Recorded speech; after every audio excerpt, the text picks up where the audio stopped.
Welcome to Week in Geek, your new comics preview for June 13th. I'm Mike Ortiz. And I'm the Chris Brown. What do you got? You know what? I'm going to lead it off here with American Vampire, Lord of Nightmares, #1 by Scott Snyder. This is another miniseries. I haven't had a chance to look it over yet. What time? We're in 1954 in London. They've been doing these little miniseries here that sort of fit in along with the main series. I feel like the main series is a series of miniseries as well, though, that all tie in. But these seem to be with some of the other characters that we've met. Then they'll take them on a little adventure. Scott Snyder, Scott Snyder's the new Jonathan Hickman.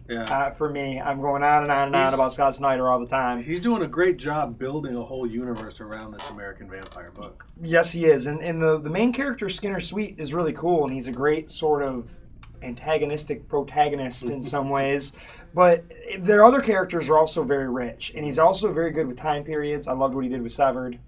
He does, and he's doing flashbacks in Batman as well. And so he's a great guy with creating some of these period Americana pieces. Definitely. Then you know what?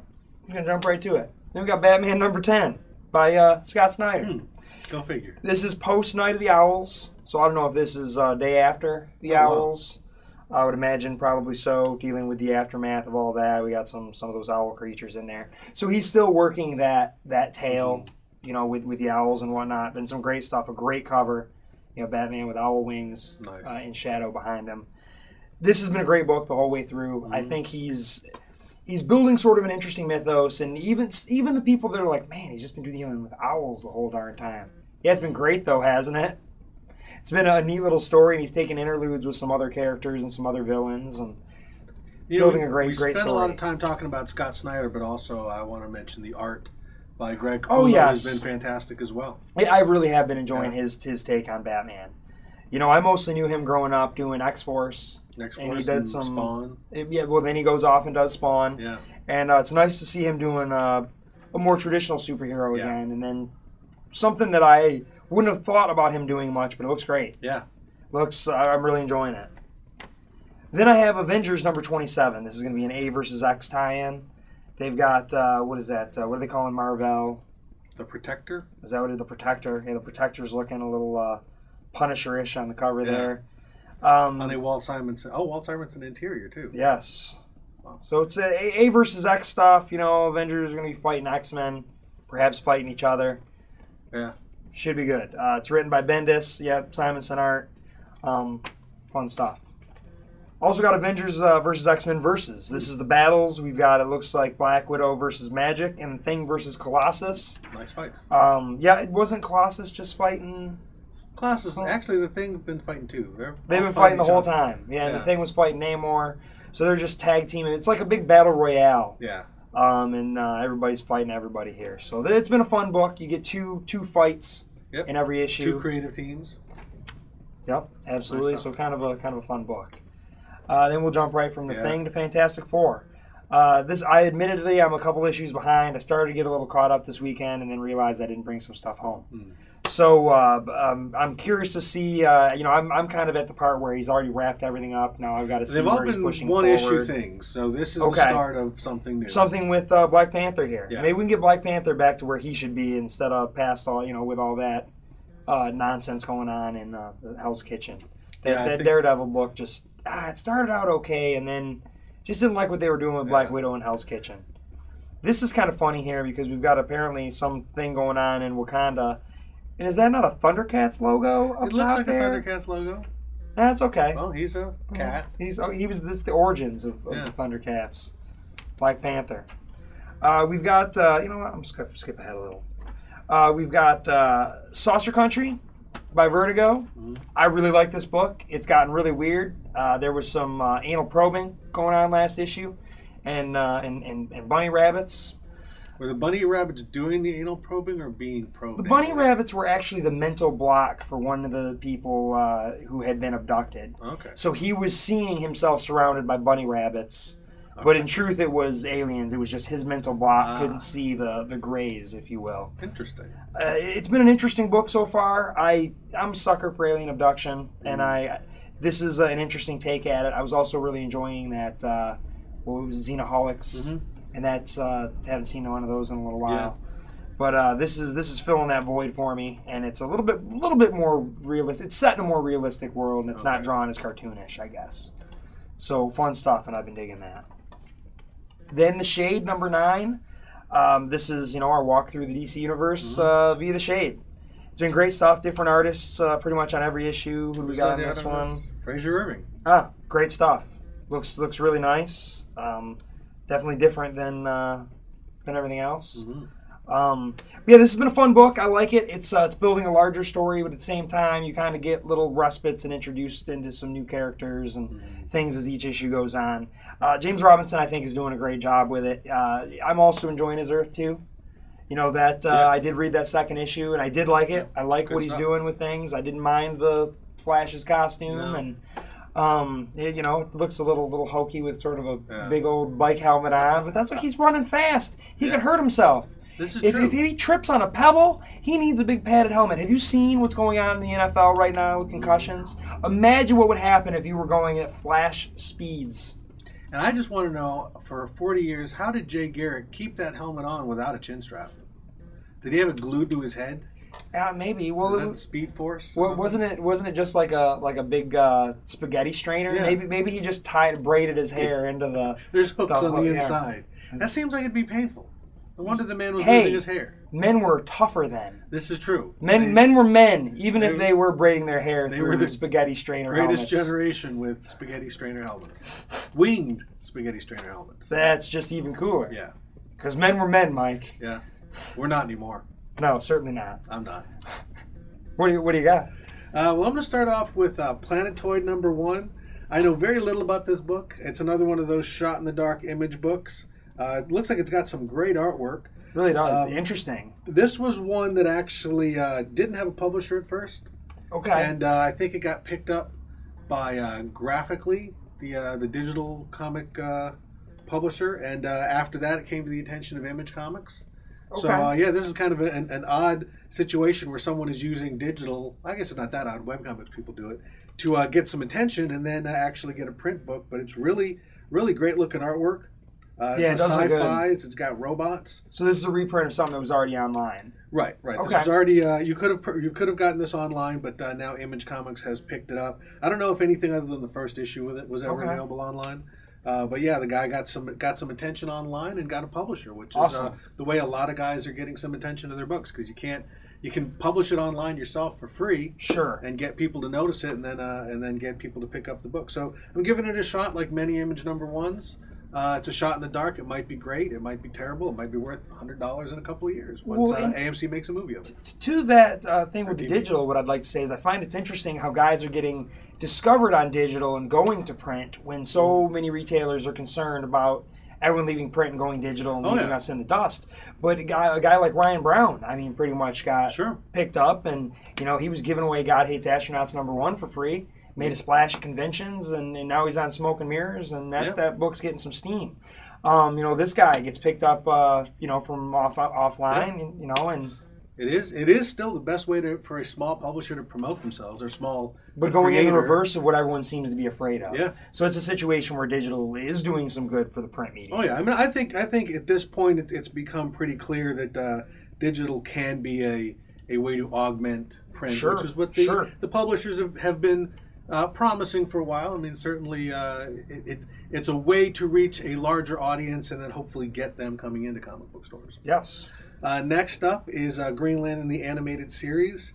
I realized something with the last issue on this book. The last issue featured the Green Lanterns against the Invisible Destroyer. Okay. Which was actually a very old Green Lantern character, I think from one of the first 3 issues of Showcase.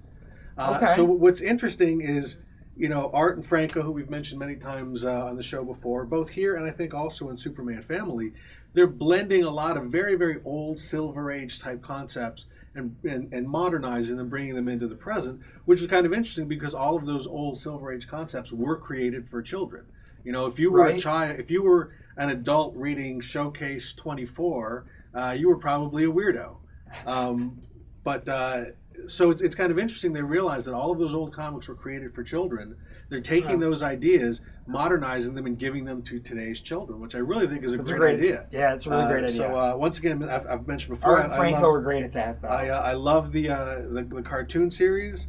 This has been a great book as well. And I don't know what the plot of this issue is, but most of them tend to be fairly kind of standalone. They're happening in between episodes. The show had kind of a larger arc, and this is fleshing some of it out. But and I love how they've got a Red Lantern in there. So they're using old Silver Age concepts, but also using modern concepts. It's really great. Those guys do a great job with that. Can't wait for St. Walker to show up in this book the way he did on the cartoon show. A little bit more Green Lantern. We've got Green Lantern number 10, continuing the story of the Indigo Tribe. In the last issue, we got their origins and how they were formed by Abin Sur. And they were all the worst criminals and villains that they could find, and the rings reformed them. Of course, when the rings shut down, they all turned back into villains, and Hal Jordan and Sinestro are in trouble. So we'll see where that plays out here. Next up, Amazing Spider-Man 687. I believe this is the conclusion to the Ends of the Earth. Okay. I believe this was that Doc Ock story? The big Doc Ock story. This was an interesting story, a big Spider-Man epic. Doc Ock threatening the world with revived versions of the Sinister Six. It's been good stuff. It's really a Spider-Man and the Avengers and really the whole Marvel Universe participating. Spider-Man armored up pretty well for this. Spider-Man learned something kind of interesting in the last issue where he realized that all of the newly augmented powers of the Sinister Six were all based on technology he had developed for Horizon Labs. So I wonder if that's not going to lead to a kind of armor wars for Spider-Man, or maybe him realizing he shouldn't be developing this technology because even though it's good for him and the heroes, the villains are using it just as much. Spider-Hood and the Outlaws. Yeah. So next up is Mighty Thor. We got another great Walt Simonson cover. This is Thor versus what looks like a zombie Odin. Can't beat that. I'll admit I'm an issue behind on this one, so I don't know exactly what's going on. It's still the Enchantress, and it looks like the head of Don Blake. Versus... Are they going Futurama style on us? I have no idea, but we got some really nice artwork in this issue. I don't know who did this. Pepe Larraz. Good stuff. So yeah, I know the issue before it dealt with Don Blake. I don't know if it was he wants to be Thor again, or he personally wants the power of Thor. I don't know why Don Blake is separate from Thor. I don't remember where that happened, but that happened somewhere when Thor was supposedly dead. So anyway... It'd be awesome if things get crossed and Don Blake ends up the Hulk and Banner ends up Thor. That would be kind of a neat Marvel crossover. If they split them for a minute, they bring them back together for a minute, it's the wrong guy. Like, that would be good. Marvel, if you decide to do that, you can send the check to WeekNGeek. But yeah, this has been a solid book, even though I'm an issue behind. But yeah, I guess any book that's got Zombie Odin, I'm in for. Absolutely. Next up, Captain America. Brubaker continues his epic run on this book. I'm not as big a fan of the Patrick Zurcher artwork as some of the other artists on this book, but this has got the return of, what was his name? I don't know, it looks like a combination between War Machine and Bane. Strife? Was that his name? Not Strife. That was the X-Men guy who was killing everybody during Acts of Vengeance, who would say justice is served. What is his name? Oh, I don't remember. I don't even remember his name. But anyway, it's the old guy who used to kill a bunch of villains. This has been a pretty good story still. God, I can't remember the guy's name. Anyway, look it up. It's on Wikipedia somewhere. But yeah, continuing that story. This it's funny. It's Cap gets very, very superhero-ish, and then this one it starts to get a little bit more espionage-ish like it had been. But yeah, Brubaker's continuing his great run on this classic character. Next up, Rick Remender is still on Uncanny X-Force. I've mentioned this many times before. This is a really solid X book. In this one... Is that Fat Wolverine? Was that a Fat Wolverine? Yeah, I think it was. Yeah, there's a Fat Wolverine. I don't know why, but pick it up. But yeah, if you remember the old Omega Red character, I like that character. Now there's like 3 of them. They're the Omegas, and they're coming to kill Deadpool or X-Force, and it's just kind of a weird, crazy book. So it's a lot of fun though, and that's my stack. All right, so it'll bring me to the top of my stack here. I'm looking at Invincible number 92. I really like this book. I'm not a complete Robert Kirkman slappy, but I'm willing to give whatever he does a try simply because Walking Dead and Invincible are so good. And there are some weeks where I just flop back and forth and don't know which one I like better. But they're usually the first one, first read right out of my stack because I love it so much. I've not had a chance to read this yet. There's some stuff going on. You know, Mark had been in a coma. There's some things going on where now the Viltrumites are living on Earth. The main Viltrumite guy knows something is up, and he sort of needs Mark dead. There's another guy running around as Invincible right now. So they're building a story with him as well, which has been kind of interesting. Kirkman's great with characterization. Very good, very good. And in some ways, he's done a lot of things with Mark and Eve, and now we're getting a little focus on another character, which is kind of cool. I'm looking forward to reading this one. This one's also got artwork by Corey Walker, who was the original artist on Invincible and the co-creator. Oh, that's right. Yeah, it's penciler and inker pages 8 through 11, 18 through 19. He returns cool. to the book that he launched so many years ago. Oh, very cool. On top of my stack is Spider-Men by Brian Michael Bendis and Sarah Pichelli. This is the epic crossover between the Marvel Universe and the Ultimate Marvel Universe. They said it would never happen. It's finally happening. We got Peter Parker meeting Miles Morales. You know, for years they resisted crossing these universes over and crossing these characters over. But now it makes a lot more sense because you really didn't need Peter Parker meeting up with another Peter Parker. But now he gets to meet up with someone that is his namesake, someone that his alternate universe version inspired. You know, crossing over to other universes and alternate versions is old hat for this Peter Parker. But for Miles Morales, this is all new stuff. So yes. I'm really interested to see how this plays out. The somewhat more realistic Ultimate Universe meeting up with this kind of reality-bending stuff. Looks like Mysterio's in on this too. I love Mysterio. A lot of fun. Great creative team. Fantastic cover by Jim Chung. You know, I really dig the Spider-Man book. I really dig the Ultimate Spider-Man book. So you know, how could this not work for me?